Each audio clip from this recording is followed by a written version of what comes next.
हरे कृष्णा कृष्ण कृष्ण हरे हरे, हरे राम राम राम हरे हरे। नमो विष्णुपादाय कृष्णपृष्ठाय भूतले श्रीमते भक्तिवेदान्त स्वामिनीति नामिने। नमस्ते सारस्वते देवे गौरवाणी प्रचारिणे निर्विशेषा शून्यवादी पाश्चात्य देश तारिणे।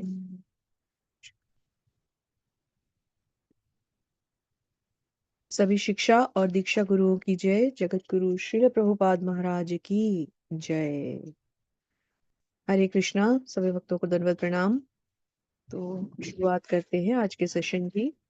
तो आज थोड़ा सा आपको मेरे साथ कोऑपरेट करना होगा, मैं क्षमा चाहती हूँ। परंतु आज क्या है कि आज मैं घर नहीं पहुंच पाई हूँ। मैंने जानवी माता जी को बताया कि मैं कहीं स्टक हो गई हूँ और थोड़ा सा मुश्किल है, लेकिन क्योंकि बहुत लेट हो गया था तो मैं इस समय पे क्लास को रोकना नहीं चाह रही हूँ। तान्या माता जी, आपके पास भगवत गीता पीडीएफ है अभी इस समय? हरे कृष्णा जी माता जी, पीडीएफ है। जी, मैं भी कोशिश कर रही हूँ। थोड़ा सा यहाँ नेटवर्क इशू है but I am trying my best. आप तब तक ढूंढते रखिए, वैसे मैं लगा रही हूँ। अगर नहीं स्क्रीन शेयर हो पाए तो आप लोग मुझे बताइएगा। आई होप कि चलना चाहिए। जी माता जी, शेयर हो रहा है। देखिए शेयर हो रहा है। जी जी माता जी, स्क्रीन आ रहा है।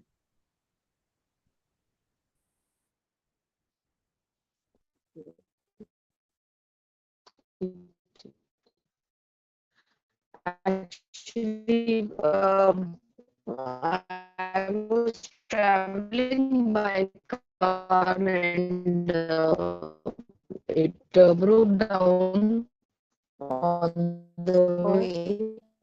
वॉइस ब्रेक हो रही है माता जी। जी तो माता जी, आपकी भी वॉइस थोड़ी ब्रेक हो रही है। हरे कृष्णा।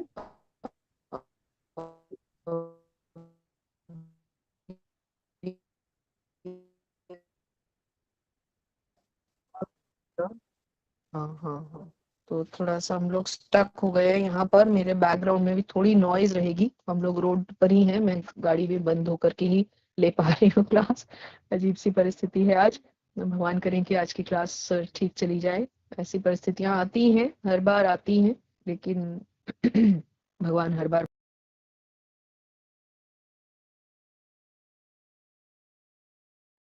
हरे कृष्णा। माता जी का नेटवर्क प्रॉब्लम है तो इसीलिए वो लीव हो गए हैं। आप लोग धैर्य बनाए रखें, माता जी ज्वाइन करेंगे।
Hare Krishna, Hare Krishna, Krishna Krishna, Hare Hare, Hare Rama, Hare Rama, Rama Rama, Hare Hare, Hare Krishna, Hare Krishna, Krishna Krishna, Hare Hare. हरे कृष्णा माता जी। हाँ, अगर एक मिनट स्क्रीन शेयर कर रही हूँ। जी जी।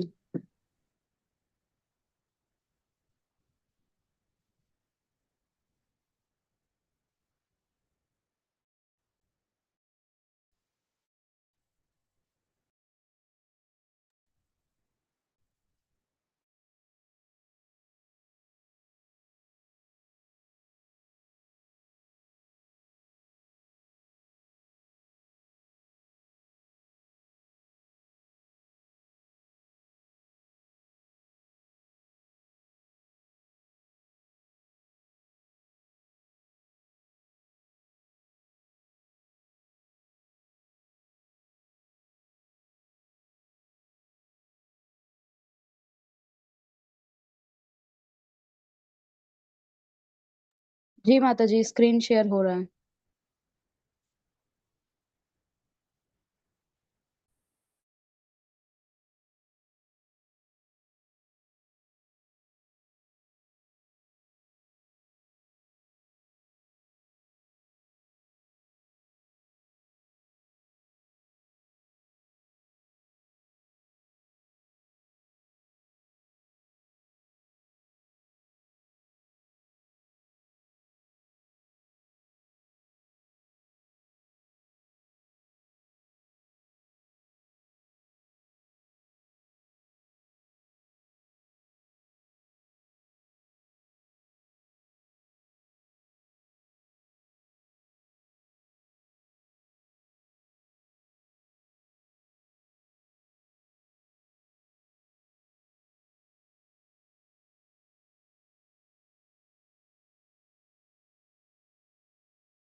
हरे कृष्णा।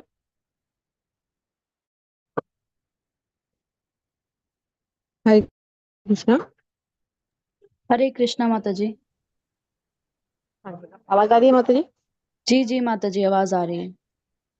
ठीक है, शुरू करते हैं। 13वां अध्याय। मैं क्षमा चाहती हूँ। दरअसल एक्चुअली रास्ते में हम लोग कहीं गए हुए थे, तो गाड़ी रास्ते में खराब हो गई, ब्रेक डाउन हो गई। और हम एक वर्कशॉप में हैं, तो मैंने कोशिश की कि मैं थोड़ा सा इनका एक अंदर रूम सा बना हुआ है, उसमें बैठ के कुछ क्लास कर पाऊँ। परंतु यहाँ पे वर्क की वजह से अब मैं वापस रोड पे आके खड़ी हो गई हूँ। तो कोई बात नहीं, परिस्थिति थोड़ी सी गंभीर है, परंतु आप सब साथ हैं, भगवान साथ हैं, तो ये क्लास भी अच्छी जाएगी। तो धैर्य बना के रखिए। भगवान की सेवा करनी शुरू करते हैं। 13वां अध्याय। अभी हमने मंगलाचरण के साथ अध्याय को शुरू किया था, अब हम इस अध्याय को आगे बढ़ाते हैं।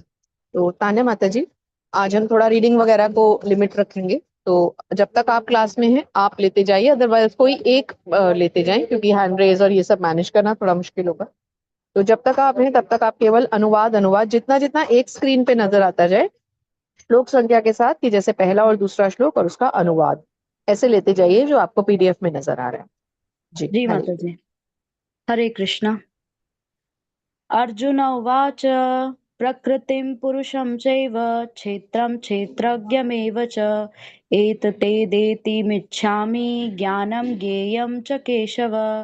श्रीभगवान् उवाच इदं शरीरं कौन्तेय क्षेत्रमित्याभिधीयते एद्यो वेत्ति तं प्राहुः क्षेत्रज्ञ इति तदित्वा। अर्जुन ने कहा, हे कृष्ण, मैं प्रकृति एवं पुरुष, क्षेत्र एवं क्षेत्रज्ञ तथा ज्ञान एवं ज्ञेय के विषय में जानने का इच्छुक हूँ। श्री भगवान ने कहा, हे कुंती पुत्र, यह शरीर क्षेत्र कहलाता है और इस क्षेत्र को जानने वाला क्षेत्रज्ञ है। हरे कृष्ण माता जी। हरे कृष्ण माता जी। तो अर्जुन का प्रश्न है कि अर्जुन प्रकृति, पुरुष, क्षेत्र, क्षेत्रज्ञ, ज्ञान, ज्ञेय, इन सब के बारे में जानना चाहते हैं। पहला उत्तर भगवान ने दे दिया है। भगवान क्या कहते हैं कि ये शरीर क्षेत्र है और इसको जानने वाला क्षेत्रज्ञ है। अब हमें यहाँ ये समझने की जरूरत है कि शरीर को कौन जानता है। शरीर को आत्मा जानती है ना। हर एक के इंडिविजुअल शरीर को उस शरीर की आत्मा, उस शरीर के अंदर रहने वाला आत्मा जानता है। परंतु परमात्मा किसको जानते हैं? परमात्मा तो प्रत्येक शरीर को जानते हैं। ऐसा कोई शरीर नहीं है जिसको परमात्मा नहीं जानते, है ना। तो इसलिए क्षेत्र और क्षेत्रज्ञ दो चीजें हो गई। क्षेत्र हो गया शरीर और क्षेत्रज्ञ हो गया उस शरीर का आत्मा। जी माता जी। जी। क्षेत्रज्ञं चापि मां विधि सर्वक्षेत्रेषु भारत क्षेत्रक्षेत्रज्ञो ज्ञानार्जन यत् ज्ञानं मतं मम। हे भरतवंशी, तुम्हें ज्ञात होना चाहिए कि मैं भी समस्त शरीरों में ज्ञाता भी हूँ और इस शरीर तथा इसके ज्ञाता को जान लेना ज्ञान कहलाता है। ऐसा मेरा मत है। हरे कृष्ण माता जी। हरे कृष्ण। तो भगवान अर्जुन को कहते हैं कि अर्जुन, मैं सभी शरीरों का ज्ञाता हूँ। अभी हमने इससे पहले श्लोक में क्या समझा? एक शरीर का ज्ञाता कौन सा होता है? उसका आत्मा। लेकिन प्रत्येक शरीर को कौन जानता है? परमात्मा। परमात्मा यानी कि भगवान हर एक शरीर को जानते हैं। और जो उस शरीर में रहने वाला होता है इंडिविजुअल, वो केवल उसी शरीर को जानता है ना। तो जो आत्मा है वो केवल अपने शरीर को जानता है और जो परमात्मा है वो सभी शरीरों को जानता तो तान्या माता जी, आप श्लोक और अनुवाद दोनों पढ़ पा रहे हैं? कोई दिक्कत तो नहीं आ रही? नहीं नहीं माता जी, मैं पढ़ रही हूँ। जी, अदरवाइज जैसे आप 5-6 ले लीजिए, और या तो फिर आप अपने साथ स्वर्णकांति माता जी को जोड़ लीजिए, वो आपको हेल्प कर देंगी। जहां आपको हेल्प की जरूरत हो आप माता जी को ले लीजिए, या तो जी जी श्लोक माता आप जी। पढ़ लें, वो अनुवाद पढ़ लें, या 5-5 करके पढ़ लें। ऐसे करके हम कर लेंगे। टोटल 35 श्लोक हैं, कोई ज्यादा नहीं है, हो जाएगा। जी माता जी, अभी माता जी मैं लेती हूँ, अगर आगे फिर नीड होगी तो मैं माता जी को अपने साथ जोड़ लूंगी। जी जी जी। हरे हरे कृष्ण। तत्क्षेत्रं यच्छ कायका यादिकरी यत्तक्षत्यत सा चेयो यत्प्रभावश्च तस्मासेन से शृणु। हरे कृष्ण। अब तुम मुझसे यह सब संक्षेप में सुनो कि कर्म क्षेत्र क्या है, यह किस प्रकार बना है, इसमें क्या परिवर्तन होते हैं, ये कहाँ से उत्पन्न होता है, इस कर्म क्षेत्र को जानने वाला कौन है और इसके क्या प्रभाव हैं। माता जी अगला श्लोक भी लूं? इसको समझ लेते हैं। तो जी कर्म क्षेत्र क्या हुआ? कर्म क्षेत्र यानी वो क्षेत्र, क्षेत्र मतलब एरिया, वो क्षेत्र जहां से हम कर्म करते हैं। तो हम कहाँ से कर्म करते हैं? हम अपने शरीर से कर्म करते हैं ना। तो कर्म क्षेत्र हो गया हमारा शरीर, जहां से कि हम कर्म करते हैं। अब इसका क्या प्रभाव है, ये कैसे कर्म करता है या नहीं करता, इसको जानने वाला कौन है, इसके प्रभाव क्या है, ये सब हम जानेंगे अब इससे अगले श्लोक में। जी माता। जी माता जी। ऋषि प्रहबुधा गीतं छद्मोभिर्विधो पृथक् ब्रह्मसूत्रापदेशैव हेतुमाद्भिर्विनिश्यते। हरे कृष्णा।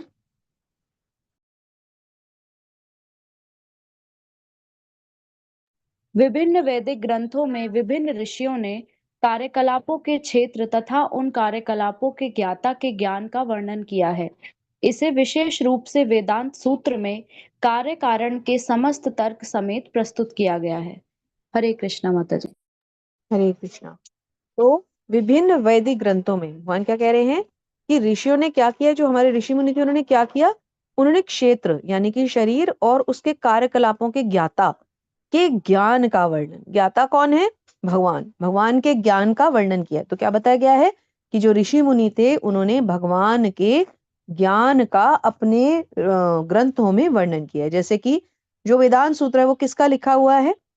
श्रील व्यास देव जी का लिखा हुआ है ना। तो श्रील व्यास देव जी ने क्या किया?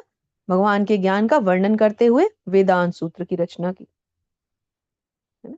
और देखिए भगवान की क्या सुंदर कृपा हुई है कि अंदर वर्कशॉप में बहुत शोर हो रहा था, और एक सज्जन बाहर आए, उन्होंने देखा कि मैं कुछ जरूरी क्लास ले रही हूँ, उन्होंने इशारे से मुझे अंदर जाने को कहा, और यहाँ आकर के मुझे अच्छे से बैठने की जगह मिल गई। अब हम आराम से अपनी क्लास कर सकते हैं। हरी बोल। हरि बोल हरि बोल। मुझे विश्वास था कि ये परिस्थिति जल्दी बनेगी। हरी हरी बोल। चलिए। जी माता जी। हरि बोल। महाभूतान्यहंकारो बुद्धिव्यक्तमेव च इन्द्रियाणि दशैकं च पद्मचन्द्रेय गोचर इच्छा द्वेषं सुखं दुःखं संगाचेतना धृतिः एतत् क्षेत्रं समासेन सविकारमुदाहतम्। पंच महाभूत अहंकार बुद्धि अव्यक्त तीनों गुणों की अप्रकट अवस्था, दसों इंद्रियां तथा मन, पांच इंद्रिय विषय, इच्छा द्वेष सुख दुख संघात, जीवन के लक्षण तथा धैर्य, इन सब को संक्षेप में कर्म का क्षेत्र तथा उसकी अंत क्रियाएं कहा जाता है। हरे कृष्णा माता जी।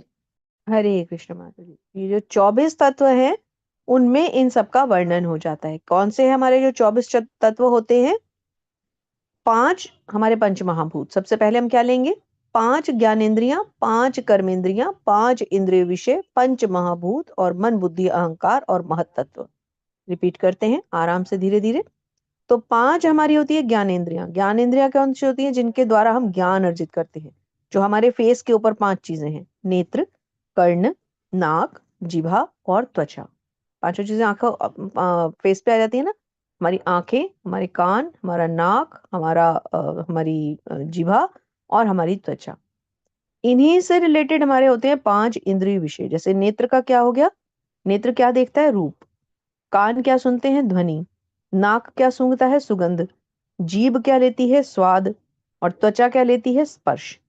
तो 5 ज्ञानेंद्रियों के 5 हो गए इंद्रिय विषय, 10 चीजें हो गई। अब आ गए 5 हमारे कर्मेंद्रियां। कर्मेंद्रियां कौन सी होती हैं? जिनके द्वारा हम कर्म करते हैं, जैसे कि हमारे हाथ, हमारे पैर, हमारी वाणी, हमारा गुदा और हमारा लिंग। तो हम ये 5 कर्मेंद्रियों के द्वारा हम कर्म करते हैं।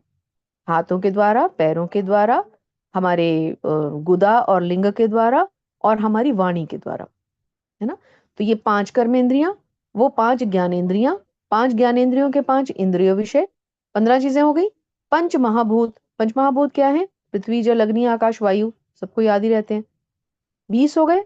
मन, बुद्धि और अहंकार, जो सूक्ष्म शरीर के 3 तत्व होते हैं, मन, बुद्धि और अहंकार, 23। और 24वां महतत्व। तो ये 24 तत्व जो हैं, इनसे मिलकर के पूरी जो हमारी सृष्टि है, इधर से उधर, उधर से इधर, इसी के बीच में घूमती है। इन सबको संक्षेप में कर्म का क्षेत्र और उसकी अंतःक्रिया यानी कि विकार कहा जाता है। ये सब जो है, ये मिलके कर्म के क्षेत्र बनते हैं। मतलब इन्हीं के इधर उधर इर्द गिर्द जो है वो हमारी पूरी की पूरी सृष्टि संरचना बनी हुई। तो ये 4-5 श्लोक, बहुत सुंदर श्लोक, तो माता जी उच्चारण करेंगे इनका। हरि बोल। हरे कृष्णा माता जी। हरे कृष्ण। अमानित्व। जी, हरे कृष्ण। माता जी, इस श्लोक के बाद में मुझे लीव करना पड़ेगा? हाँ, तो पहले ही डिसाइड कर लेते हैं। माता जी ये 5 श्लोक पढ़ देंगे। इसके बाद हमारे स्वर्णकांति माता जी आप जी हैं। जी माता जी, जी माता जी, श्योर श्योर। तो माता जी मैं आपको भी को होस्ट कर देती हूँ। जी जी जी। तो इसके बाद आप श्लोक पढ़ते जाइएगा, और सीरीज से काफी हैंड रेज भी होने शुरू हो गए, वो अनुवाद पढ़ते जाएंगे, तो हम लोग कर लेंगे जी कवर जल्दी। जी जी जी। थैंक यू ताने माता जी, आप पढ़ दीजिए। जी, हरे कृष्णा माता जी।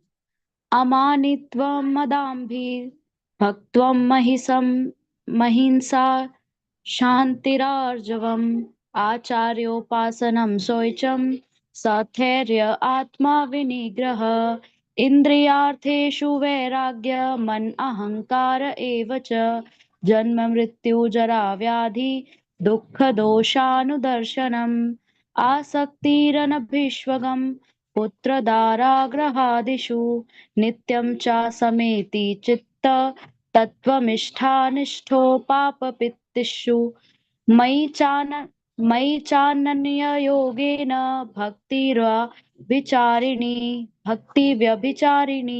विवेकद्वेषो सेवित्वमर्जित मर्तिजनसंसदि अध्यात्मज्ञानं नित्यत्वं तत्त्वज्ञानार्थदर्शनम् एतत् ज्ञानमिति प्रोक्तं ज्ञानं अन्यथा। आप पढ़ेंगे या स्वर्णकांति माता जी ले लें इसको? जी माता जी, इसका अनुवाद पढ़ लेती हूँ। ठीक।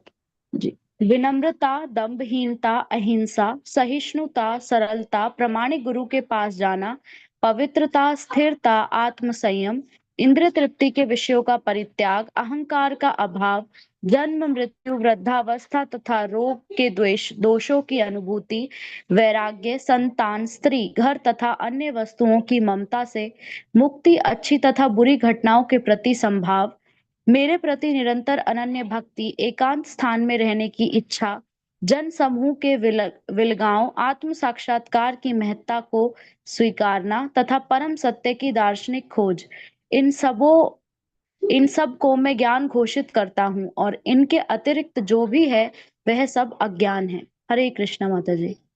हरे कृष्ण माता जी, बहुत बहुत धन्यवाद आपका।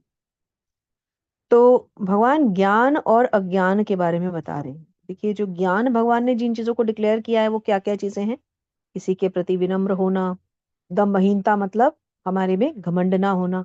अहिंसा 2 तरह की होती है, एक वो अहिंसा जो हम किसी को कष्ट ना पहुंचाएं, एक वो अहिंसा होती है कि जब हमें ज्ञान, भगवत ज्ञान हमारे पास है लेकिन हम उसको आगे नहीं बढ़ा रहे, हम उसका प्रचार नहीं कर रहे, तो वो भी हिंसा होती है। इसका मतलब भगवत ज्ञान का प्रचार करना जो है वो अहिंसा हो गई। सहिष्णुता मतलब हम बहुत ही हम्बल हैं। सरलता बहुत ही जिसे कहते हैं सरल स्वभाव के हैं, कोई बल फरेब नहीं है, कोई हमारे में द्वेष नहीं है, कोई चतुरता नहीं है। प्रामाणिक गुरु के पास जाना, मतलब जो भी हमारे बोनाफाइड स्पिरिचुअल मास्टर्स हैं उनकी शरण लेना। पवित्रता, दो तरह से हम पवित्र रह सकते हैं, एक आंतरिक रूप से, एक बाह्य रूप से। आंतरिक रूप से कैसे पवित्र रहा जाता है? आंतरिक मतलब अंदर से हरे कृष्ण महामंत्र का जप करके, भगवान का भोग यानी उच्चिष्ट लेकर के। और बाहरी रूप से कैसे रहते हैं? स्नान करके, स्वच्छ रहकर, स्वच्छ कपड़े पहनकर, है ना। उसके बाद क्या है? स्थिरता, मतलब हम अपने भगवान को लेके जो हमारा एक विश्वास है उसमें हम अडिग हैं, बार बार हम विचलित नहीं हो रहे। आत्म संयम मतलब सेल्फ कंट्रोल्ड है। इंद्रिय विषयों का परित्याग मतलब हम सेंस ग्रेटिफिकेशन से दूर हैं, गलत विषयों के बारे में हम ज्यादा नहीं सोचते, हमारी इंद्रियां हमारे वश में है। अहंकार का अभाव मतलब हमें अहंकार नहीं है। जन्म मृत्यु विद्यावस्था रोगों की रोग दोषों की अनुभूति, वैराग्य, संतान स्त्री घर और अन्य वस्तुओं की ममता से मुक्ति, मतलब हम जो हैं जन्म मृत्यु वृद्धावस्था रोग, इन सब के दोषों से, इन सब के दुखों से जो है हम उठे हुए हैं। वैराग्य मतलब हम इन सब से मुक्त हैं। और अपने घर के बारे में, अपने स्वजनों के बारे में बहुत ज्यादा हम आसक्त नहीं है। अपने कर्तव्य हम सारे पूरे कर रहे हैं, ऐसा नहीं है कि हम अपना कोई कर्तव्य छोड़ रहे हैं, परंतु आसक्ति नहीं है। अच्छी बुरी घटनाओं के प्रति संभाव, मतलब कि अगर बहुत अच्छा कुछ हो गया, बहुत सुखदायक कुछ हुआ तो उसमें बहुत ज्यादा खुश नहीं होना, बहुत सेलिब्रेट नहीं करना। लेकिन अगर कुछ दुख भी मिल गया तो उसमें भी बहुत ज्यादा रोना नहीं, हर चीज को छोड़ना नहीं, है ना। उसके बाद मेरे प्रति निरंतर अनन्य भक्ति। भगवान कहते हैं जो मेरे प्रति अनन्य भक्ति करता है, प्रेम से मेरे प्रति भक्ति करता है। एकांत में रहने की इच्छा, ऐसे जो मनुष्य होते हैं ना जिनमें ज्ञान होता है भगवान का, वो अलग रहना चाहते हैं, वो कभी शोर शराबे भीड़ भड़क्के में नहीं रहना चाहते। जन समूह से विलगाव, वो चाहते हैं मैं थोड़ा एकांत में रहूं ताकि मैं अच्छे से भगवान को नमन कर सकूं। अ, जी रोशन प्रभु जी, बिल्कुल आएगी आपकी बारी अब। स्वर्णकांति माता जी श्लोक पढ़ती जाएंगी, आप अनुवाद आप सबको देते जाएंगे, बाय टर्न सबकी बारी आएगी। जी माता। आत्म साक्षात्कार की महत्ता को स्वीकारना, परम सत्य की दार्शनिक खोज, इन सबको भगवान कहते हैं मैं ज्ञान कहता हूं। और इस सब के अलावा बाकी जो कुछ भी है वो अज्ञान है। तो ज्ञान हमें याद रखना है भगवान ने किसको कहा है, और जो ज्ञान नहीं है वो अज्ञान है। तो ये सारा जो श्री प्रभुपाद के तात्पर्यों में था उसका थोड़ा हमने ब्रीफ में डिस्कस किया है। जी माता जी। जी माता। ज्ञेयं यत् तत् प्रवक्ष्यामि यत् ज्ञात्वा अमृतम् अश्नुते अनादिमत्परं ब्रह्म न सत् तत् न असत् उच्यते। रोशन प्रभु जी अगले 3 अनुवाद आप ले लीजिए, श्लोक सारे माता जी पढ़ देंगी। जी माता जी, क्या शुरू से पढ़ना है? जी ये आपके ऊपर जो थोड़ा डार्क तो में टॉप लिखा टू हुआ है बॉटम। अनुवाद। अच्छा। मैं तुम्हें जय मैं तुम्हें जय के विषय में बताऊंगा, जिससे जानकर तुम नित्य ब्रह्म का आस्वादन कर सकोगे। यह ब्रह्म है, यह आत्मा जो अनादि है और मेरे अधीन है, इस भौतिकीय जगत के कार्य कारण से परे स्थित है। भगवान ने हरे कृष्णा। हाँ हरे रुकते हैं प्रभु कृष्णा, जी। हरि हरे बोल। हरि बोल। तो ज्ञेय के बारे में, ज्ञेय क्या है भगवान ने क्या बताया? ज्ञेय कौन हुआ? जैसे हमें पता है ज्ञान क्या है, ज्ञेय क्या है, ज्ञाता क्या है। तो ज्ञान है जो भगवान का ज्ञान है, ज्ञेय है जो वो ज्ञान है, और ज्ञाता कौन है? उस ज्ञान को जानने वाला, है ना। तो अब मैं तुम्हें ज्ञेय के विषय में बताऊंगा, मतलब किस ज्ञान के बारे में बताऊंगा? जिसको सुनकर तुम्हें ब्रह्म का स्वाद आस्वादन करोगे, ब्रह्म का स्वाद आएगा। यह ब्रह्म क्या है? यहाँ ब्रह्म किसको कहा गया है? आत्मा को। आत्मा क्या बताई गई है? भगवान क्या कह रहे हैं? वो अनादि है और मेरे अधीन है, क्योंकि आत्मा का कोई ना शुरू है ना अंत है, ना आत्मा का जन्म होना है ना मृत्यु होनी है। तो इसलिए वो भगवान के अधीन है और शाश्वत है। तो भगवान कह रहे हैं अब मैं तुम्हें ज्ञेय के बारे में, इन अ वे भगवान अब अपना ज्ञान देने जा रहे हैं, हम इसको ऐसे समझते हैं। जी माता जी। अ, भगवान ने क्षेत्र हाँ तथा हरे हरे क्षेत्रज्ञ कृष्ण की प्रभु जी। व्याख्या की है। हरे कृष्ण प्रभु जी, तात्पर्य नहीं ले रहे अभी हम, केवल श्लोक और अच्छा। अनुवाद ले रहे हैं जी। अच्छा। हरे कृष्ण। जी माता जी। जी। सर्वतः पाणिपादं तत् सर्वत अक्षिशिरमुखं सर्वतः श्रुतिमतलोके सर्वम् आवृत्य तिष्ठति। जी प्रभु जी अनुवाद पढ़िए। जी। उनका हाथ, पांव, आंखें, सिर तथा मुंह तथा उनके कान सर्वत्र है। इस प्रकार परमात्मा सभी वस्तुओं में व्याप्त होकर अ, अस्वस्थ अस्थाई अस्वस्थ है, अवस्थित हैं। तो अवस्थित।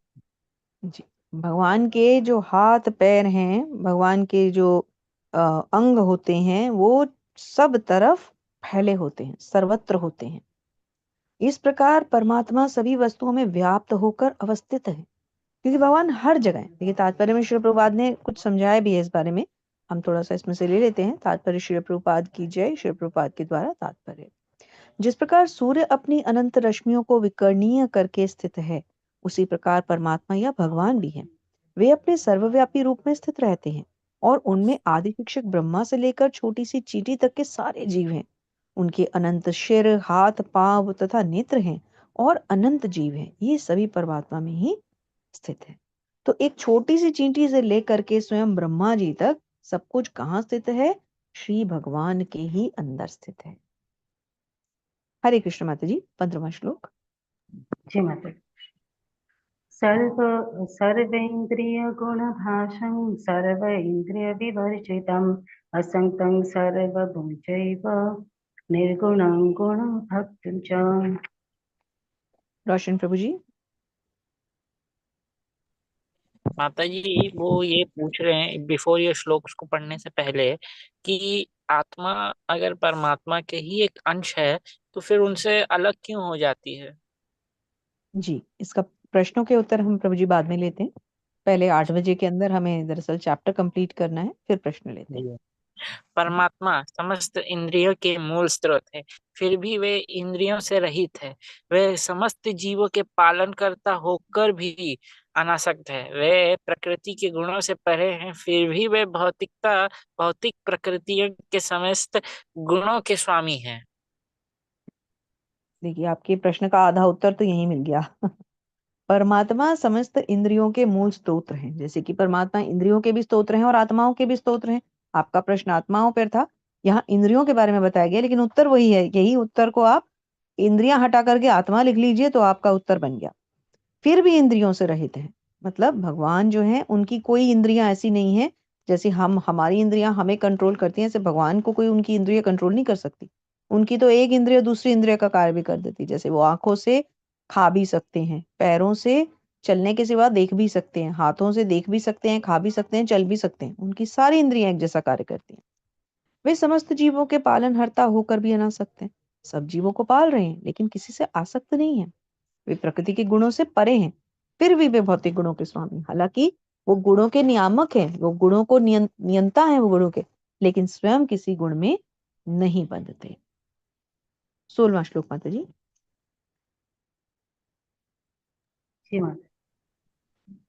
बहिरन्तश्च भूतानां चरमेव च सूक्ष्मं सूक्ष्मत्वात् तत् विज्ञेयं दूरस्थं चान्तिके च तत्। प्रभु जी, रोशन प्रभु जी, एक और ले लीजिए, पढ़िए। परमात्मा यह तथा जगम जगम समस्त जीवों के बाहर तथा भीतर स्थित है।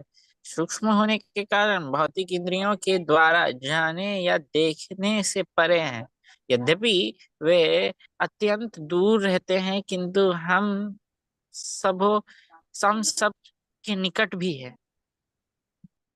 हरि बोल, हरे कृष्ण। तो हरि बोल भगवान हरि। हमसे बहुत दूर हैं लेकिन हमारे बहुत निकट भी हैं। वो सभी जीवों के अंदर भी हैं और सभी जीवों के बाहर भी हैं। अंदर कैसे हैं? क्योंकि परमात्मा हृदय में स्थानांतरित रहते हैं। हर जीव के हृदय में भगवान रहते हैं, तो अंदर भी हैं और बाहर भी हैं। अब इतने सूक्ष्म हैं कि भौतिक इंद्रियों के जानने से भी परे। जैसे कि एक इतना छोटा बैक्टीरिया होता है जो लेंस में भी कैप्चर नहीं होता, माइक्रोस्कोप में भी कैप्चर नहीं होता। इसी प्रकार भगवान इतने सूक्ष्म है कि वो कहीं पर देखे ही नहीं जा सकते, परंतु इतने बड़े भी हैं। जितने विकराल है, हमने विराट रूप में देखा ना। कितने दूर हैं भगवान, पता नहीं कितने हजारों करोड़ों लाखों करोड़ों अरबों खरबों किलोमीटर दूर है। कहाँ ब्रह्मलोक है और कितने ब्रह्मलोकों से भी वो दूर है, और कितने निकट है कि हमारे हृदय में भी रहते हैं। तो भगवान की दिव्यता को दर्शाया गया है। हरे कृष्ण माता जी। 17वां श्लोक। जी माता जी। अभिव्यक्तं च भूतेषु विभक्तमिव च स्थितं भूतभर्तृ च तज्ज्ञेयं ग्रसिष्णु प्रभविष्णु च। हरि बोल। हरे कृष्णा। भागवत कृष्णदास प्रभु जी। हरे कृष्ण माता जी। हरे कृष्ण प्रभु जी। अब प्रभु जी अगले 4 श्लोकों का आप अनुवाद ले लीजिए और आप तो अपने श्लोक भी स्वयं पढ़ सकते हैं। तो अगले 4 श्लोक आप श्लोक और अनुवाद दोनों ले लीजिए, 17, 18, 19 और 20। जी, 17वें श्लोक का अनुवाद पढ़िए। ठीक है। यद्यपि परमात्मा समस्त जीवों के मध्य विभाजित प्रतीत होते हैं, लेकिन वे कभी भी विभाजित नहीं है।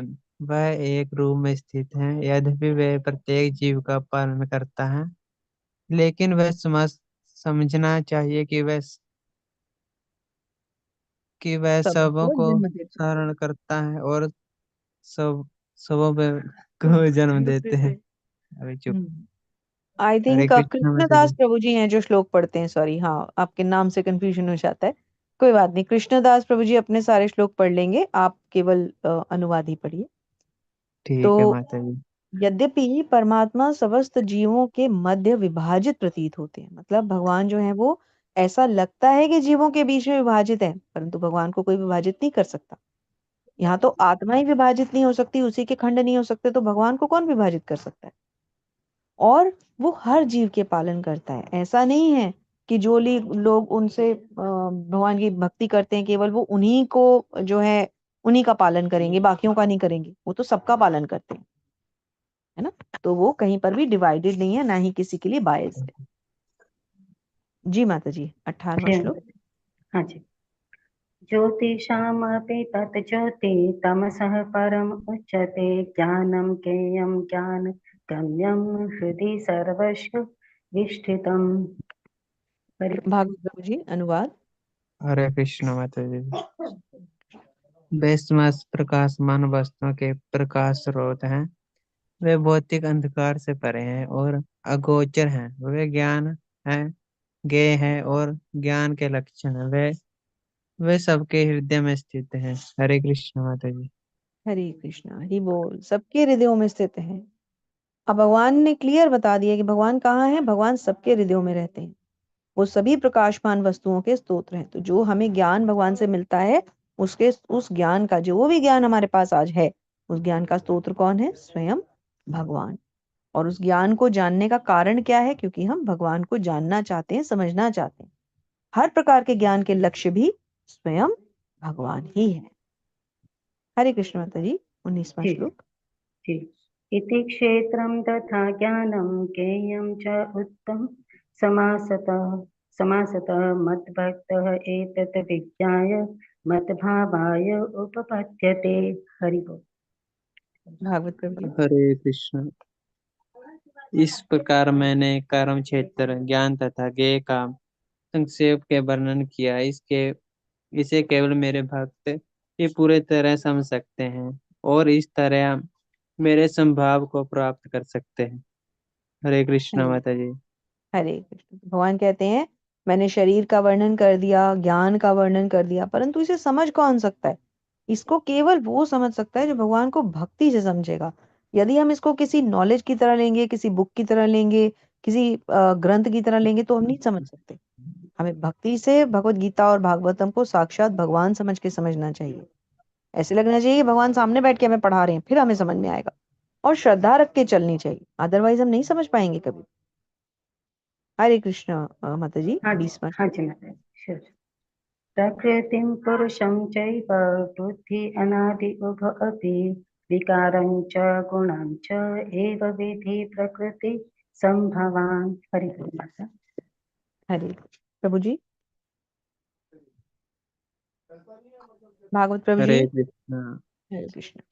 प्रकृति तथा जीवों को अनादि समझना चाहिए। उनके विकार तथा गुण प्रकृति जन्य है। हरे कृष्ण माता जी। हरे कृष्ण। तो प्रकृति और जीव क्या है? दोनों अनादि है। ना तो प्रकृति कभी अंत होती है, ना शुरू होती है, ना ही जीव। अब इसको आप इससे मत सोचिएगा कि प्रकृति का तो विनाश हो जाता है क्योंकि प्रलय आ जाती है। तो विनाश तो भौतिक चीजों का होना ही है, परंतु है तो अनादि ना। जब तक हम इस संसार में हैं तब तक ये संसार चल ही तो रहा है। जब प्रलय आएगी तो भगवान के अंदर सब कुछ व्याप्त हो जाएगा। तो जो भी भगवान के द्वारा दी गई चीजें हैं वो दो ही प्रकार से हम समझ सकते हैं, दिव्य यानी आध्यात्मिक और भौतिक। तो भौतिक है इसलिए उसका अंत तो होना है, परंतु भगवान की दिव्यता को समझते हुए हमें ये मानना पड़ेगा कि प्रकृति और जीव दोनों उस काल से चले आ रहे हैं जब से भगवान ने उनकी रचना की। हरे कृष्ण माता जी। 21वां, 22वां, 23वां और 24वां। और नेक्स्ट रीडर कौन है? अंजलि माता जी। 21, 22, 23 और 24 आप अनुवाद जी में लीजिएगा। स्वर्णकांति माता जी अपने श्लोक पढ़ देंगे जी। हाँ जी। कार्य कारण कर्तृत्वे हेतु प्रकृति उच्यते, पुरुषः सुख दुःखानां भोक्तृ हेतु उच्यते। हरि बोल माता। हरे कृष्ण माता। प्रकृति समस्त भौतिक कारणों तथा कार्यों परिणामों की हेतु कही जाती है और जीव पुरुष इस संसार में विविध सुख दुख के भोग का कारण कहा जाता है। हम्म, हरे कृष्ण। तो प्रकृति क्या है? समस्त कारणों और कार्यों के परिणामों की हेतु कही जाती है। मतलब प्रकृति क्या है? प्रकृति परिणाम है एक तरह से। और जीव का जो जीव है, जो आत्मा है, जो जीवात्मा है, वो किस लिए है? वो सुख दुख के भोग का कारण है।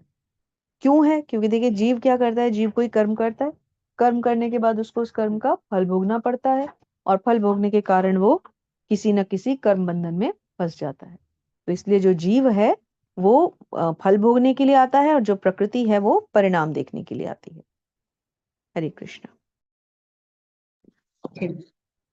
पुरुषः प्रकृतिश्च हि पुञ्जै प्रकृतिजान् गुणान् कारणं कारणं गुणसंग अस्य सत् असत् योनि जन्मसु। हरि बोल माता। पढ़िए माता जी अनुवाद।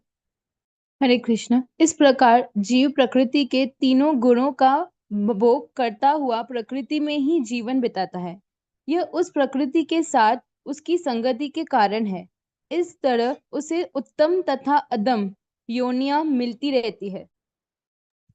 हरे कृष्ण। इस प्रकार जीव प्रकृति के तीनों गुणों का भोग करता है। जो हमारे प्रकृति के तीन गुण हैं, सतोगुण, रजोगुण, तमोगुण, जीव उन तीनों का भोग करता है और उन तीनों में फंसता भी है, लिप्त भी होता है, और उसी के कारण अपने कर्मों को अंजाम देता है, और उन कर्मों के ही कारण सुख और दुख भोगता रहता है। और सुख और दुख भोगने से उसको क्या होता है? कर्मों को फल भोगने के लिए उसको अलग अलग योनियों में एंटर करते रहना पड़ता है, जन्म मृत्यु के चक्र में फंसे रहना पड़ता है। तो अब आप समझ गए इसका क्या उत्तर था?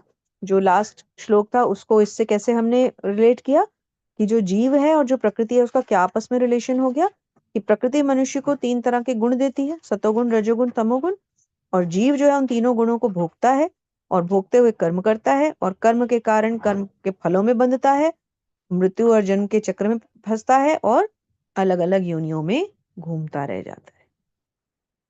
क्लियरली एकदम भगवान ने क्लियर कर दिया। जी माता जी। जय माता। उपद्रष्टानुमन्ताश्च भर्ता भोक्ता महेश्वरः परमात्मा एति च अति उक्तः देह अस्मिन् पुरुषः परः। हरि बोल। हरे कृष्ण। तो भी इस शरीर में एक अन्य दिव्य भोक्ता है जो ईश्वर है, परम स्वामी है और साक्षी तथा अनुमति देने वाले के रूप में विद्यमान है, और जो परमात्मा कहलाता है। इस शरीर के अंदर क्या है? एक अन्य दिव्य भोक्ता है। वो कौन है? वो भगवान है, परमात्मा है ना। क्योंकि हमारे शरीर में जो हृदय स्थान में कौन रहते हैं? हृदय में हमारे शरीर में कौन रहते हैं? परमात्मा रहते हैं। और एक हो गई जो हमारा आत्मा भी है। तो दो चीजें शरीर के अंदर विद्यमान है, एक आत्मा और एक परमात्मा। अब दोनों में फर्क क्या है? एक कर्म करता है और दूसरा उसका साक्षी है। इसको कैसे समझे? जैसे कि फॉर एग्जाम्पल एक पेड़ है, उस पे दो पक्षी बैठे हैं। अब एक पक्षी तो कुछ दाना ला रहा है, चुग रहा है, खा रहा है, सब कर्म कर रहा है, और दूसरा पक्षी केवल उसको देख रहा है। मतलब वो साक्षी है कि हाँ ये दाना लाया था, इसने चुगा और खाया। इसी प्रकार हमारे शरीर में भी एक हो गया हमारा आत्मा, जो इन गुणों से, कर्मों से कहीं ना कहीं प्रभावित हो जाता है, और एक हो गए परमात्मा जो किसी चीज में लिप्त भी नहीं है लेकिन साक्षी भी हर चीज के हैं। हरे कृष्ण। य एवं वेत्ति पुरुषं प्रकृतिं च गुणैः सह सर्वथा वर्तमानोऽपि न स भूयो विजायते। हरि बोल माता। हरे हरे कृष्ण। कृष्ण। जो व्यक्ति प्रकृति, जीव तथा प्रकृति के गुणों की अनंत क्रिया से संबंधित इस विचारधारा को समझ लेता है, उसे मुक्ति की प्राप्ति सुनिश्चित है। उसकी वर्तमान स्थिति चाहे जैसी हो, यहाँ पर उसका पुनर्जन्म नहीं होगा। हरि बोल। तो जो इन सब चीजों को समझ लेता है कि प्रकृति क्या है, जीव क्या है, पुरुष क्या है, आत्मा क्या है, परमात्मा क्या है, कौन साक्षी है, कौन कर्म कर रहा है, हम कर्मों के फलों से क्यों बंधे हुए हैं, इस जन्म मृत्यु के चक्र से निकलने का क्या तरीका है, जो इस आत्मा परमात्मा के ज्ञान को समझ लेता है, यानी कि जो आत्म साक्षात्कार कर लेता है, ये हो सकता है कि उसका वर्तमान खराब हो, मतलब कि अभी उसका प्रेजेंट हो सकता है खराब चल रहा हो, लेकिन उसका फ्यूचर बहुत अच्छा है, बहुत ब्राइट है। क्यों? क्योंकि वो एक बार इस योनि को छोड़ने के बाद फिर कभी दोबारा किसी योनि में एंटर नहीं करेगा। बिल्कुल क्लियरली यहाँ पे समझा दिया कि अगर भगवान के ज्ञान को समझ लिया, हो सकता है आज हम सोचें कि यार ये दुख तो कटने में ही नहीं आ रहे, मैं तो भगवान की इतनी भक्ति कर रही हूँ तब भी मेरे दुख नहीं कट रहे, लेकिन हम ये नहीं जानते कि भगवान इसका हमें कितना बड़ा जो है ना आगे आने वाले टाइम में बेनिफिट देने वाले हैं, कि वो हमें इस जन्म मृत्यु के चक्र से परमानेंट मुक्ति देने वाले हैं। हरे कृष्णा। अब नेक्स्ट रीडर कौन है? रुद्राक्ष प्रभु जी। हरे कृष्णा। 4 श्लोकों के लिए आप अनम्यूट कर ले स्वयं को, रुद्राक्ष प्रभु जी, और फिर बीच में म्यूट ना करें, बार बार म्यूट एंड म्यूट में टाइम लगता है, तो आप अनम्यूट करके रहें। माता जी श्लोक पढ़ेंगे, आप अनुवाद पढ़ते जाइए। माता जी 25, जी 26, 28। हाँ जी। ध्यानेनात्मनि पश्यन्ति केचिदात्मन आत्मना अन्यसाङ्ख्येन योगेन कर्मयोगेन चापरे। हरि बोल माता। रुद्राक्ष प्रभु जी। जी माता जी, हरे कृष्णा। हरे कृष्ण। कुछ लोग परमात्मा को ध्यान के द्वारा अपने भीतर देखते हैं, तो दूसरे लोग ज्ञान के अनुशीलन द्वारा, और कुछ ऐसे हैं जो निष्काम कर्मयोग द्वारा देखते हैं। हरे कृष्णा माता जी। हरे कृष्ण प्रभु जी। तो भगवान को देखने के अलग अलग तरीके हैं। कुछ लोग ज्ञान के द्वारा देखते हैं, कुछ ध्यान के द्वारा देखते हैं, कुछ कर्म योग के द्वारा देखते हैं। तो वही हो गया जहां से हमने भगवत गीता को स्टार्ट किया था कि भगवान ने हमें कई सारे रास्ते दिए हैं। कर्म योग के द्वारा भी उन्हें पा सकते हैं, ध्यान योग, अष्टांग योग, सांख्य योग, बहुत सारे तरीके हैं, लेकिन सर्वोच्च तरीका क्या है? अनम्यूट करके कोई भी बोल सकते हैं। सबसे ऊपर का योग कौन सा है? सर्वोच्च योग ध्यान भक्ति योग, भक्ति योग। भक्ति योग। भक्ति योग। हरि बोल। भक्ति योग। जी माता। जी। अन्ये तु एवम् अजानन्तः श्रुत्वा अन्यस्य उपासते ते अपि च अतितरन्ति एव मृत्युं श्रुतिपरायणः। हरि बोल। रुद्राक्ष प्रभु जी। ऐसे भी लोग हैं जो यद्यपि आध्यात्मिक ज्ञान से अवगत नहीं होते, पर अन्य से परम पुरुष के विषय में सुनकर उनकी पूजा करने लगते हैं। ये लोग भी प्रामाणिक पुरुषों से श्रवण करने की मनोवृत्ति होने के कारण जन्म तथा मृत्यु के पथ को पार कर जाते हैं। हम्म, हरे हरे कृष्ण। कृष्ण हरि माता जी। बोल। हरि बोल। तो ऐसे लोग होते हैं ना कि जो जिनके अंदर स्वयं का ज्ञान हो सकता है कम हो, लेकिन वो किसी से सुनकर उस ज्ञान को समझ लेते हैं, श्रवण द्वारा उसको प्राप्त कर लेते हैं। जैसे कि हमने भक्ति के जो 9 सोपान पढ़े, उनमें भी सबसे पहला सोपान क्या है? श्रवण है। तो श्रवण के द्वारा हम उसको प्राप्त कर लेते हैं। ठीक है, नेक्स्ट पढ़ते हैं। जी माता। हरे कृष्ण। यावत् सञ्जायते किञ्चित् सत्त्वं स्थावरजङ्गमं क्षेत्रक्षेत्रज्ञसंयोगात् तद्विधि भरतऋषभ। हरि बोल। हे भारतवंशियों में श्रेष्ठ, यह जान लो कि चर तथा अचर जो भी तुम्हें अस्तित्व में दिख रहा है, वह कर्म क्षेत्र तथा क्षेत्र के ज्ञाता का संयोग मात्र है। हरे कृष्ण माता जी। हरे कृष्ण। भगवान क्या कह रहे हैं कि चर और अचर में जो भी तुम्हें दिख रहा है, चाहे चर हो चाहे अचर हो, मतलब चाहे चलायमान हो और चाहे स्थिर हो, वह कर्म क्षेत्र और क्षेत्र के ज्ञाता के संयोग मात्र है। कौन है कर्म क्षेत्र और क्षेत्र का ज्ञाता? स्वयं भगवान। अर्थात ये जो सब कुछ हो रहा है, इस सबके नियंता, इस सबके नियामक केवल और केवल भगवान है और कोई नहीं। हरे कृष्ण माता जी। श्रीमद् समं सर्वेषु भूतेषु तिष्ठन्तं परमेश्वरं विनशयन्तु अविनशयन्तं यः पश्यति स पश्यति। हरि बोल। रुद्राक्ष प्रभु जी। जो परमात्मा को समस्त शरीरों में आत्मा के साथ देखता है और जो यह समझता है कि इस नश्वर शरीर के भीतर ना तो आत्मा ना ही परमात्मा कभी भी विनष्ट होता है, वही वास्तव में देखता है। हरे कृष्ण। जो परमात्मा को समस्त शरीरों में और आत्मा के साथ देखता है, मतलब जो ये समझता है कि एक शरीर का ज्ञाता एक आत्मा है, लेकिन सब शरीरों का ज्ञाता परमात्मा है। जो ये जानता है कि आत्मा और परमात्मा में क्या डिफरेंस है, जो ये जानता है कि इस नश्वर शरीर, नश्वर मीन्स जो क्षणभंगुर, जो कि खत्म हो जाना है, टेम्परेरी है, इसके भीतर न तो आत्मा न ही परमात्मा कभी विनष्ट होते हैं। मतलब जो ये जानता है कि ना तो आत्मा का नष्ट होना है, ना तो परमात्मा ने कभी नष्ट होना है, वही वास्तव में, देखिए, जो इस आत्मा और परमात्मा के ज्ञान को, जिसने ये समझ लिया कि आत्मा क्या है और परमात्मा क्या है, वही तो सब कुछ, वही तो ज्ञानी हुआ। जो इसी तथ्य को नहीं समझा, उसको क्या ज्ञान है? वो तो फिर ज्ञान उसको है ही नहीं। तो आत्मा और परमात्मा के ज्ञान को जानने वाला ही वास्तविकता में सब कुछ जानता है। हरे कृष्ण। ठीक।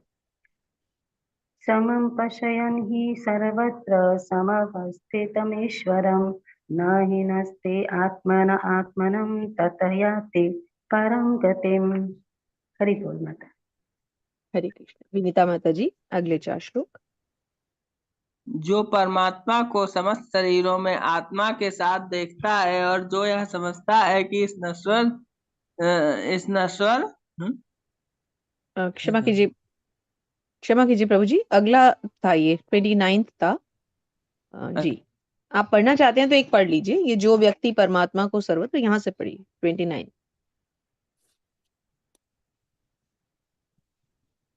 पढ़िए पढ़िए रुद्राक्ष प्रभु जी, ये एक और पढ़ लीजिए, जो व्यक्ति परमात्मा को,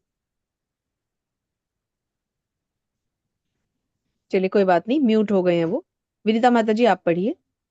हरे कृष्णा माता जी, दंडवत प्रणाम। धन्यवाद माता जो जी।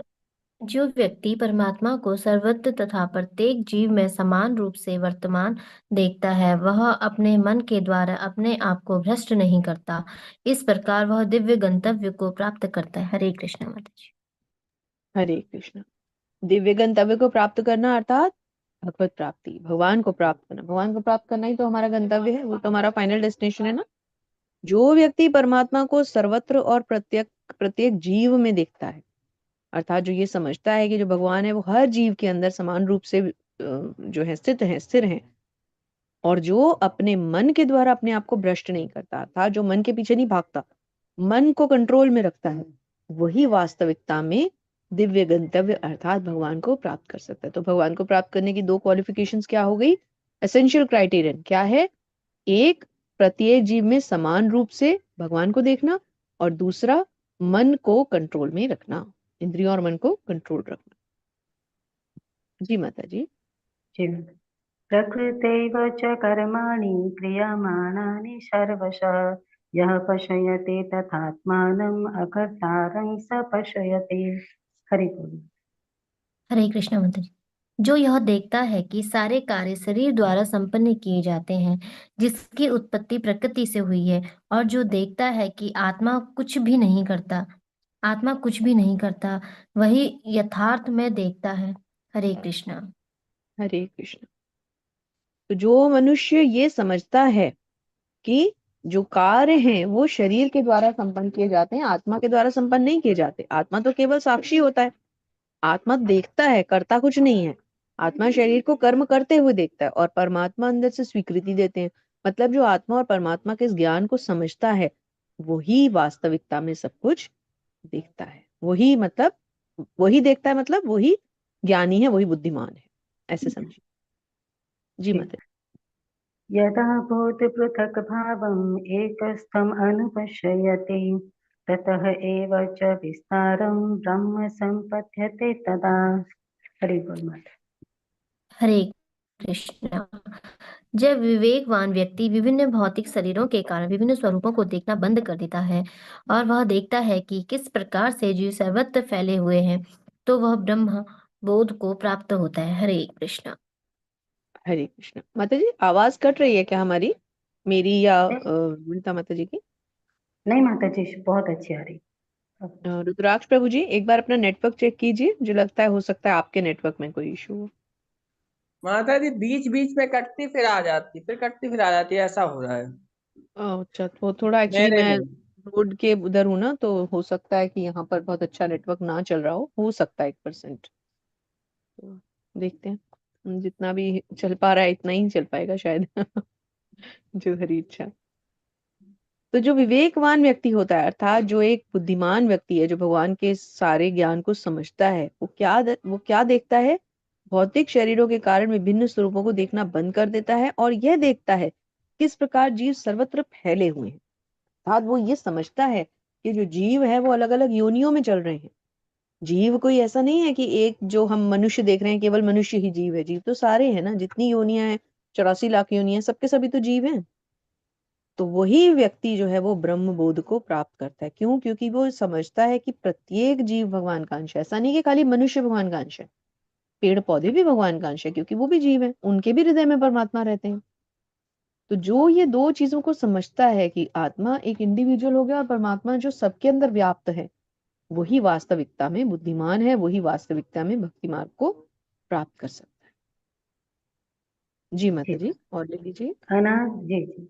अनादित्वात् निर्गुणत्वात् परमात्मा अयम् अव्ययः शरीरस्थः अपि कौन्तेय न करोति न लिप्यते। हरि बोल माता। हरे कृष्ण। हरे कृष्ण। शाश्वत दृष्टि संपन्न लोग यह देख सकते हैं कि अविनाशी आत्मा दिव्य, शाश्वत तथा गुणों से अतीत है। हे अर्जुन, भौतिक शरीर के साथ संपर्क होते हुए भी आत्मा ना तो कुछ करता है और न लिप्त होता है। हरे कृष्ण माता जी। हरे कृष्णा। देखिए कितनी इंपॉर्टेंट बात यहाँ समझ में आ रही है कि भौतिक शरीर के साथ रहते हुए भी आत्मा ना तो लिप्त होता है, ना किसी कर्म या गुण में बंधता है। हालांकि आत्मा तो शरीर के अंदर रहता है। जब शरीर कर्मों से बंध गया, जब शरीर गुणों के अधीन हो गया, शरीर माया देवी से भी प्रभावित है, शरीर गुणों से भी प्रभावित है, शरीर कर्मों से भी बंधा हुआ है, तो फिर आत्मा क्यों नहीं बंधता? लेकिन आत्मा और शरीर में यही अंतर है कि आत्मा लिप्त नहीं होता, शरीर लिप्त हो जाता है। और दूसरी बात, शाश्वत दृष्टि संपन्न लोग क्या देख सकते हैं कि अविनाशी आत्मा दिव्य, शाश्वत और गुणों से अतीत है। अर्थात आत्मा अविनाशी है, उसका कोई विनाश नहीं होना, और शरीर जो है वो नश्वर है। हरे कृष्ण। श्रीमद्। यथा प्रकाशयति एकः कृत्स्नं लोकम् इमं रविः क्षेत्रं क्षेत्रे तथा कृत्स्नं प्रकाशयति भारतः। हरि बोल माता।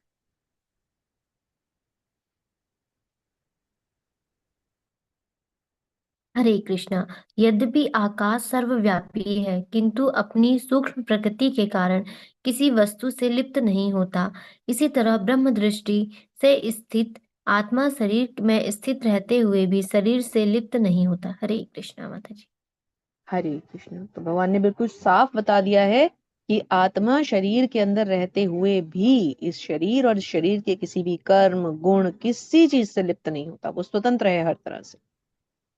तो कोई भक्त रह तो नहीं गए जिन्होंने नहीं पढ़ा हो, जिनका हैंड रेज हो? सबने पढ़ लिया ना? यस माता जी, मैं रह गई। शिवानी माता जी रह गई, ओके। तो 2 श्लोक रहते हैं अभी। शिवानी माता जी आप ले लीजिए। आप श्लोक पढ़ सकती हैं शिवानी माता जी? यस माता जी। हाँ, क्योंकि आपको श्लोक कम मिले हैं ना, तो कोई बात नहीं, दोनों श्लोक दोनों अनुवाद आप पढ़ लीजिए, ठीक रहेगा स्वर्णकांति माता जी? जी जी माता माता जी, सॉरी, अ, मैं 34 का पढ़ ली हूँ ना। हाँ जी, 34 33 रहते हैं ना, तो सबने 4 4 पढ़ लिए, तो शिवानी माता जी 2 श्लोक और 2 अनुवाद पढ़ लेंगी, उनके भी 4 पूरे हो जाएंगे, है ना? हाँ जी, मैं गलती से शायद 34 पढ़ ली माता जी। नहीं नहीं, आपने 33 पढ़ा है, मैंने स्क्रीन आगे की है। 30। अच्छा। शिवानी माता जी ओके माता आप जी। श्लोक और अनुवाद यस दोनों माता ले लीजिए। हरे कृष्ण। जी। माता जी थैंक यू। हरे कृष्णा माता जी, दंडवत प्रणाम। यथा यथा प्रकाशते कः तत्सन्नं लोकमिं रविः क्षेत्रं क्षेत्री तथा कृत्सन्नं प्रकाशयति भारतः। अनुवाद: हे भरतपुत्र, जिस प्रकार सूर्य अकेले इस सारे ब्रह्मांड को प्रकाशित करता है, उसी प्रकार शरीर के भीतर स्थित एक आत्मा सारे शरीर को चेतना से प्रकाशित करता है। हरे कृष्ण। हरे कृष्ण। भगवान कहते हैं, भरतपुत्र कह रहे हैं अर्जुन को, क्योंकि अर्जुन जो है वो भरतवंशी हैं, वो कहते हैं कि जिस प्रकार सूर्य अकेले ही इस ब्रह्मांड को प्रकाशित करते हैं, उसी प्रकार शरीर के भीतर स्थित आत्मा सारे शरीर को चेतना से प्रकाशित करते हैं। जैसे कि जो भगवान होते हैं, उसी प्रकार जैसे कि आप सौर मंडल में समझिए एक ही सूर्य है, लेकिन पूरे सौर मंडल को, पूरे ब्रह्मांड को प्रकाशित कर रहे हैं, है ना। इसी प्रकार जो स्वयं भगवान है, वो प्रत्येक जीव को, प्रत्येक जो है एक एक संरचना को स्वयं खुद निर्मित भी करते हैं, संचालित भी करते हैं और बाद में विनष्ट भी करते हैं। और इसी तरह से एक जीव के अंदर जो एक आत्मा है, वो भी उस पूरे शरीर को संचालित करती है, प्रकाश करती है, चेतना से भरती है। मतलब सब उसकी चेतना, उसका सोचना, उसका कर्म करना, उसका गुणों से लिप्त होना या ना होना, प्रत्येक चीज उस आत्मा से बंधी होती है, हर इंडिविजुअल के शरीर का। जी, अंतिम श्लोक पढ़ते हैं। जी शिवानी माता जी। हरे कृष्ण। हरे कृष्ण माता जी। हरे क्षेत्र क्षेत्रज्ञोरेव क्षेत्र क्षेत्रज्ञो वेरमंतर ज्ञान चक्षुषा भूत प्रकृति मोक्षम च ये विदुर्यन्ति ते परम। जो लोग ज्ञान के चक्षुओं से शरीर तथा शरीर के ज्ञाता के अंतर को देखते हैं और भव बंधन से मुक्ति की विधि को भी जानते हैं, उन्हें परम लक्ष्य प्राप्त होता है। हरे कृष्ण।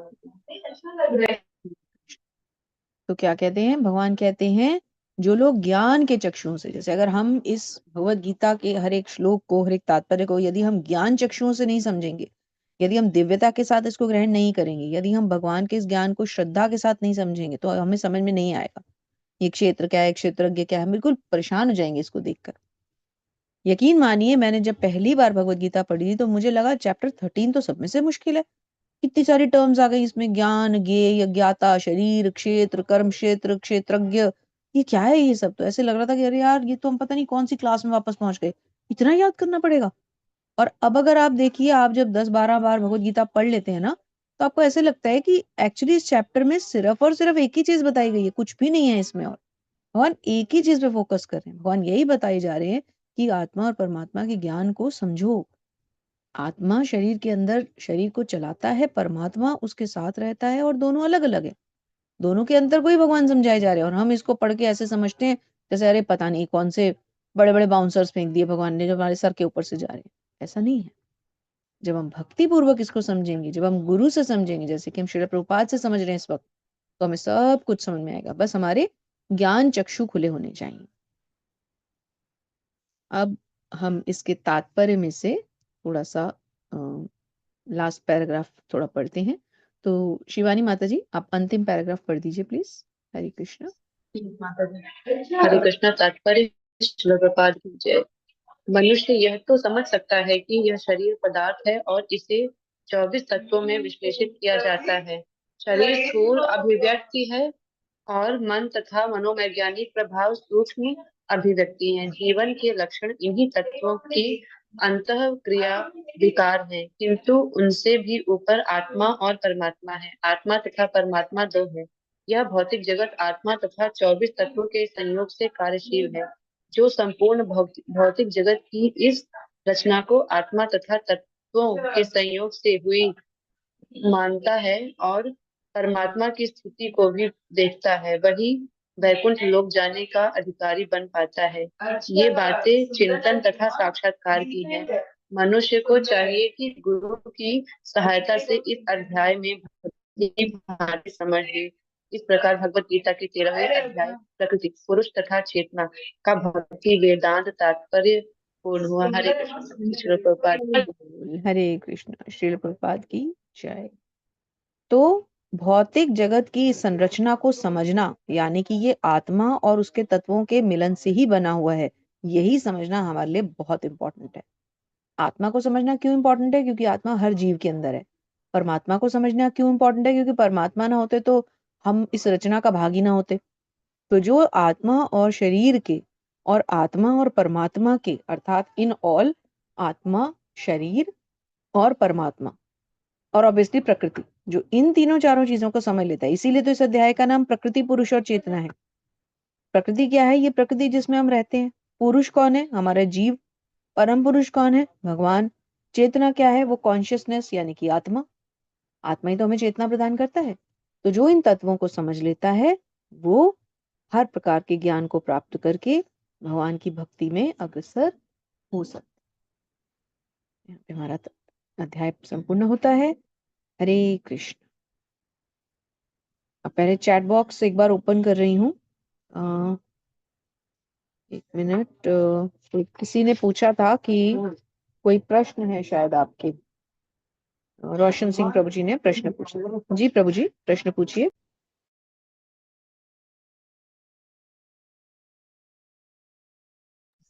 हरे रोशन कृष्णा प्रभु माता जी। जी, जी हरे पूछिए। कृष्णा माता जी। हाँ जी पूछिए।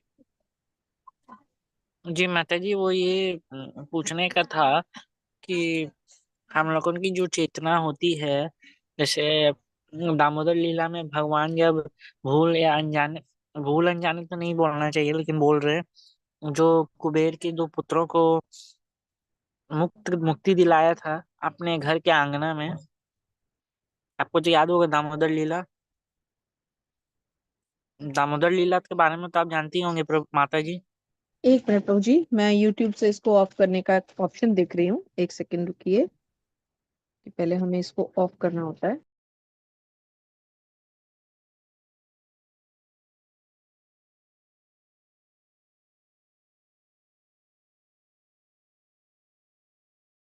एक काम करते हैं, आज हम इसको यहाँ क्लोज करते हैं क्योंकि मेरे पास एक्चुअली इस पे ऑफ करने वगैरह के ऑप्शन ज्यादा दिख नहीं रहे। आपके दो प्रश्न क्या हैं वो प्रश्न आप नोट करके रख लीजिए और हम कल या परसों के अध्याय में कल 14वां अध्याय है, हाँ कल हम आपके प्रश्नों को ले लेंगे, कल के प्रश्न और आज के भी। रोशन प्रभु जी के अलावा भी किसी का कोई प्रश्न है? नहीं ना? ठीक है, तो हम एक काम करते हैं क्योंकि आज एक्चुअली थोड़ा नेटवर्क इशू भी है जैसा कि मैंने आपको बताया और मैं इसको ऑफ नहीं कर पा रही हूँ अदरवाइज, क्योंकि हमें पहले 8 बजे इसको ऑफ करना होता है एक बार यूट्यूब से, तो मेरे पास मुझे ऑप्शन नहीं मिल रहा। तो ठीक है, आज हम इसको यहीं पर छोड़ते हैं और कल हम क्या करेंगे, कल हम आपके रोशन प्रभु जी, कल हम आपके प्रश्न ले लेंगे। ठीक है, जी जी और इस माता जी। सत्र को यहीं पर हरे लेते हैं। कृष्णा हरि बोल। हरि बोल, हरे कृष्णा। सभी मिलकर वैष्णव प्रणाम मंत्र करेंगे। वंशाकल्पतरुभ्यश्च कृपा सिन्धुभ्येव च वक्रतुण्डमहाकाय कृपा सिन्धुभ्य एव च पतितानां पावनेभ्यो वैष्णवेभ्यो नमो नमः। हरे कृष्णा कृष्ण हरे कृष्णा हरे कृष्णा हरे कृष्णा हरे राम हरे, राम हरे राम राम हरे हरे हरे। राम, राम राम हरे हरे। हरि बोल। समस्त हरे श्री कृष्ण हरे वैष्णव कृष्ण, वृंद की हरे कृष्ण राधे कृष्ण जय। श्रील प्रभुपाद की की जय। जय। सभी हरे सुंदर कृष्ण माता बच्चों जी, राधे की कृष्ण हरि बोल श्री श्री राधा गोविंद भगवान की की जय। जय। हरे कृष्णा, धनु प्रणाम सभी को। हरि बोल। हरे हरि कृष्ण माता जी, दंडवत प्रणाम।